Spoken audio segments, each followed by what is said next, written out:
নমস্কার বন্ধুরা, কেমন আছেন আপনারা? আশা করি আপনারা সবাই খুব ভালো আছেন। টিনার চ্যানেলে আপনাদের সবাইকে স্বাগত। আমার আজকের রেসিপি ঝিঙে দিয়ে চিংড়ি মাছের তরকারি। রেসিপিটা বানানো খুবই ইজি আর রেসিপিটার টেস্ট অসাধারণ। ঝিঙে দিয়ে চিংড়ি মাছ দারুণ খেতে লাগে। ঝিঙে দিয়ে চিংড়ি মাছের তরকারি আমরা এই গরমে বানিয়ে নিতে পারি। চলুন বন্ধুরা, রেসিপিটা শুরু করি। আমার সহজ রেসিপি যাদের ভালো লাগে, এই রেসিপিটা তাদের জন্য। আশা করি তাদের এই রেসিপিটা খুবই পছন্দ হবে। এখানে 150 গ্রাম চিংড়ি মাছ আছে। চিংড়ি মাছগুলো ভালো করে ধুয়ে পরিষ্কার করে নিয়েছি। এখন নুন হলুদ মাখিয়ে 3 থেকে 4 মিনিটের মতো এটা ম্যারিনেট করে রেখে দিচ্ছি।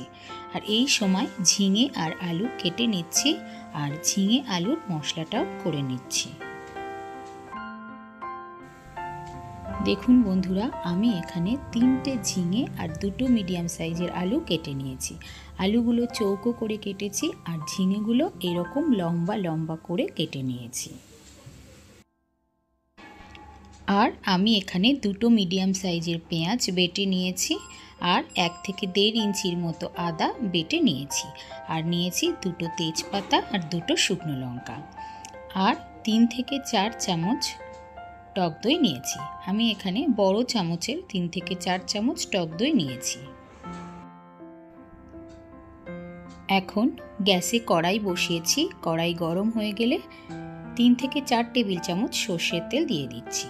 তেল গরম হয়ে গেলে কেটে রাখা ঝিঙে আর আলুগুলো তেলের মধ্যে দিয়ে দিচ্ছি। এগুলোকে আমি হালকা ভেজে নেব।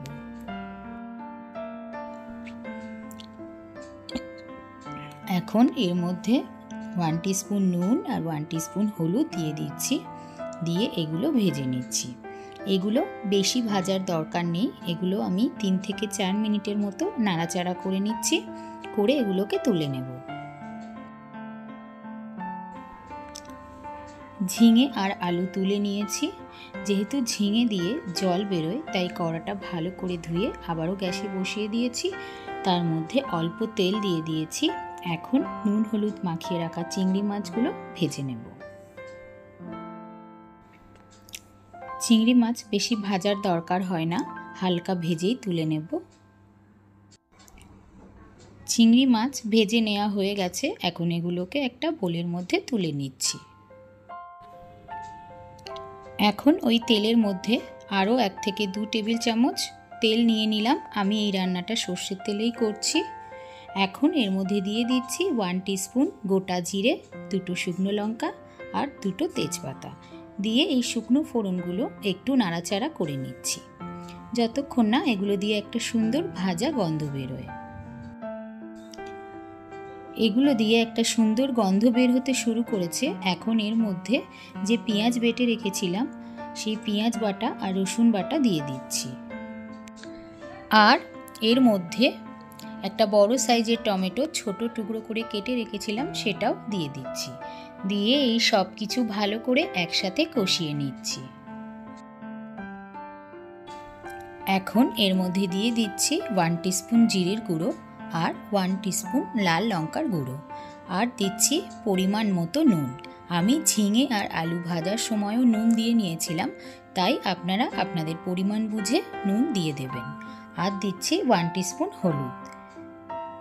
এই সব কিছু একসাথে ভালো করে কষিয়ে নিচ্ছি। মশলা যাতে তলায় লেগে না যায়, তাই অল্প জল দিয়ে মশলাটাকে কষিয়ে নিচ্ছি।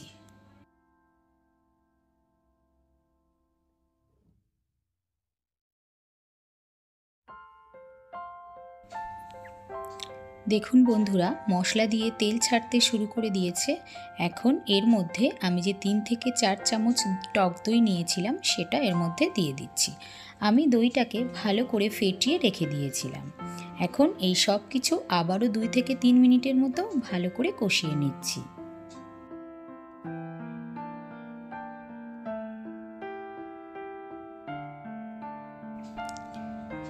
2 থেকে 3 মিনিটের মতো এগুলোকে ভালো করে কষিয়ে নিয়েছি।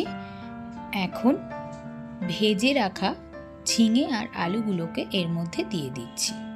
দিয়ে সব কিছু একসাথে ভালো করে মিশিয়ে নিচ্ছি।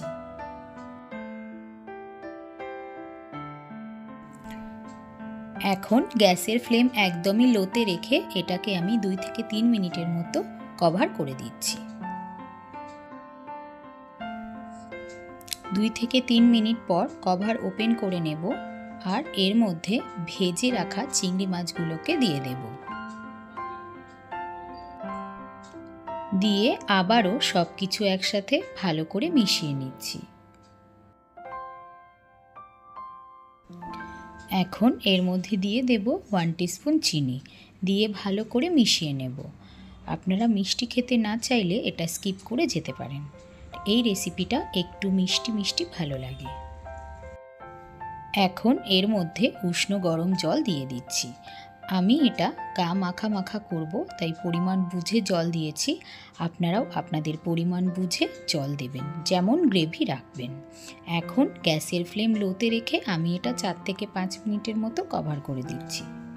4 থেকে 5 মিনিটের পর আমি ঢাকনা ওপেন করে নেব আর এর মধ্যে আমি অফ ক্যামেরায় 1 টিস্পুন ঘি ছড়িয়ে দিয়েছি। আর এখন দিয়ে দিচ্ছি 1 টিস্পুন গরম মশলার গুঁড়ো, দিয়ে সব কিছু ভালো করে মিশিয়ে নিচ্ছি। আমার ঝিঙে চিংড়ির রেসিপি একদম রেডি হয়ে গেছে।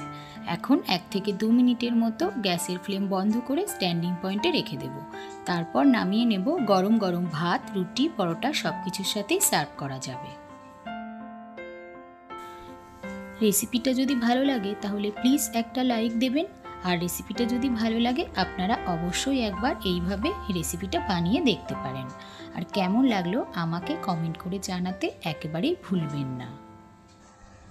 এই ঝিঙে চিংড়ির রেসিপি খেতে অসাধারণ লাগে। এখনও যারা আমার চ্যানেল সাবস্ক্রাইব করেননি তারা প্লিজ আমার চ্যানেলটি সাবস্ক্রাইব করে নেবেন আর পাশে থাকা বেল বাটনটি প্রেস করে নেবেন। তো যখনই আমি কোনো নতুন রেসিপি আপলোড করব তার নোটিফিকেশন আপনি পেয়ে যাবেন। আর আমার এই ভিডিওটা যদি আপনারা ফেসবুক থেকে দেখেন তাহলে প্লিজ আমার ফেসবুক পেজটি ফলো করে নেওয়ার অনুরোধ রইল। আজ তবে এই পর্যন্তই। আবার দেখা হচ্ছে নতুন কোনো রেসিপির সাথে। আপনারা সবাই ভালো থাকবেন, সুস্থ থাকবেন। Bye bye.